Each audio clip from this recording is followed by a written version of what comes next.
Let me tell you, if you ever want to know what chaos looks like wrapped in a pretty bow, just imagine your dead ex's parents chasing you around, town church ladies on the warpath, and a farmer's market turning into a battleground.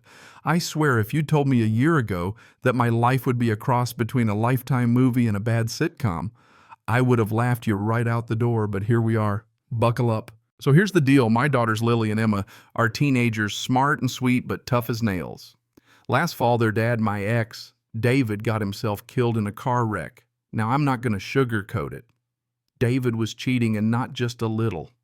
He left behind not just our girls, but 2 sons with his mistress, and when she died in that same accident, it dropped this nuclear bomb on the whole family. Picture the mess, anger, grief, a custody battle brewing, my ex-in-laws Martha and Gerald circling like sharks, trying to snatch my daughters, and cherry on top, them wanting to move in with us. Yeah, right. Now, we live in a pretty normal town. Saturday means farmer's market, fresh eggs, veggies, homemade caramel, you know the deal. That weekend was Emma's birthday, so I gave her a budget, told her to go wild and sent her off to find every chocolate and caramel her little heart desired. Just stay within the budget, I joked, and she lit up like it was Christmas. About an hour later, just when I started to get that mom gut feeling, my phone rang. Emma was sobbing, barely able to get out the words. "Some weird ladies won't let me leave," she cried. I bolted Lily right behind me. When we found her, she was cornered by a pack of church ladies. 6 of them, hair sprayed to the heavens, scolding my kid for being unchristian, for refusing her grandparents, for not being a good big sister to her orphaned brothers. My daughter's mind, you are the ones who discovered David's cheating in the first place. They don't need this mess. They're both in therapy because of it. One silver-haired woman was lecturing, "How dare you abandon those poor boys? The Lord sees your hard heart," finger-wagging like she was judging a pie contest, not traumatizing a teenage girl.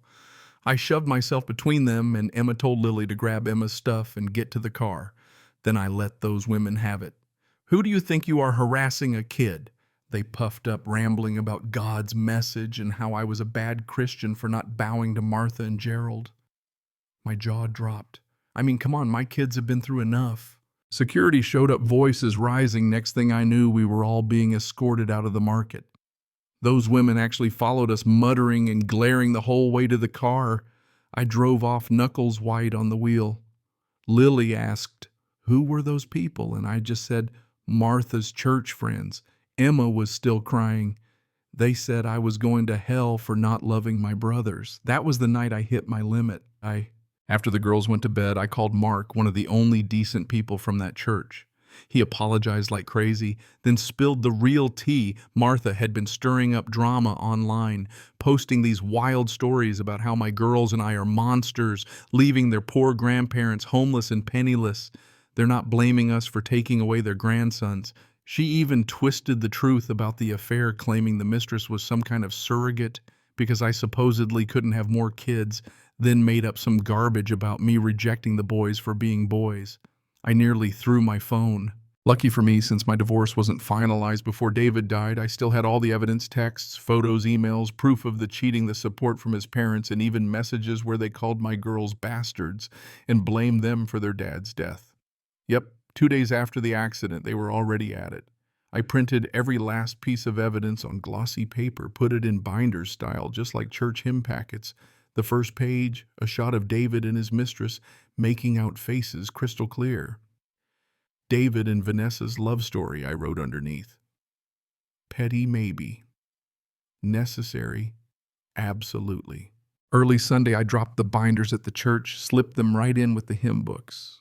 Lily caught me assembling them the night before and just asked, "What are you doing?" I told her. "Telling the truth." The fallout was instant. Facebook blew up. The pastor had to step in just to keep it PG-13, and suddenly the sympathy shifted. Folks weren't so eager to back Martha and Gerald anymore, especially after seeing how they'd treated my daughters. I even got apology letters and an invitation back to the church, which, let's be honest, I used for target practice. Emma came to me later. Someone from the church called and apologized. They said Grandma Martha lied. All I could say was, "Good. Sometimes the truth needs to come out." Martha and Gerald slunk out of the church in shame. But of course, Martha couldn't resist one last pity party posting about being alienated and how no one cares for the elderly. She missed her great son, who apparently would have taken care of them, news to me, since I was the breadwinner the whole time. When Mark texted me about her latest post, I just laughed. Some people never change. Fast forward. Let's talk about the will. Turns out David always told me our girls were the beneficiaries, but when the dust settled, it was actually his parents. I never bothered to fight for myself. My own will leaves everything to my daughters. Go figure. Now let's switch gears for a second. You ever have someone try to tear down your hard work just because it makes their shoddy work look worse? Welcome to HOA land. I'm an architect, 15 years in the game, awards on the wall, and a dream of building the perfect barn on my new property. The HOA rules were reasonable: submit plans, wait 30 days, then build. Nothing about approval needed. So I did it right: stone foundation, cedar siding, metal roof, the works. Permits in hand, I waited my 30 days, heard nothing, and got to building. Neighbors loved it, came by to compliment the craftsmanship. But 2 days after finishing, I get this letter: your barn violates aesthetic standards, must be removed. What the covenants just said: maintain harmony, no color palette, no band materials, nothing specific. The barn wasn't even visible from most of the neighborhood. Called the HOA president guy, lived a few houses down, with the ugliest beige metal garage you've ever seen, by the way.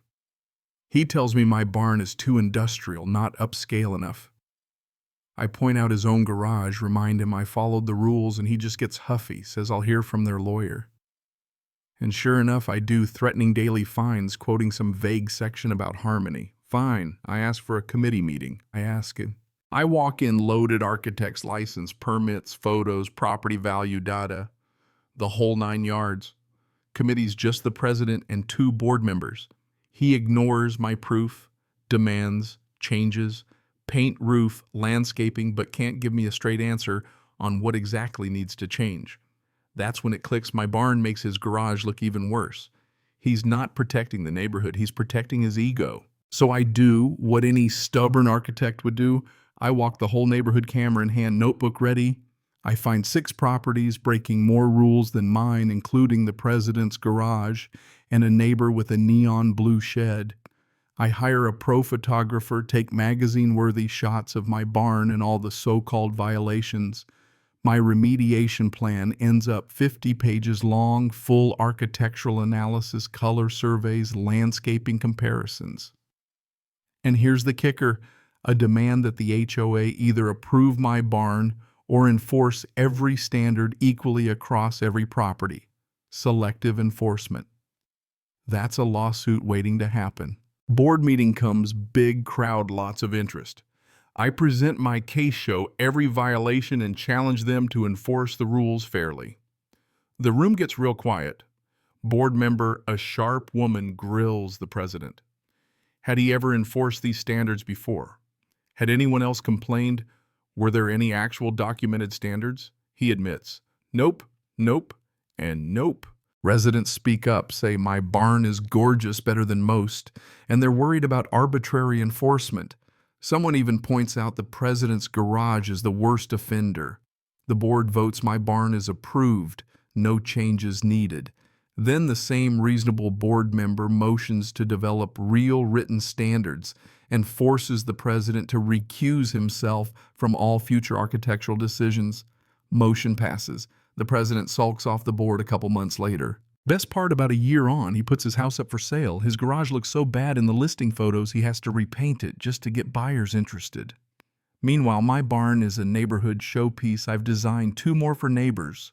No drama, no hassle.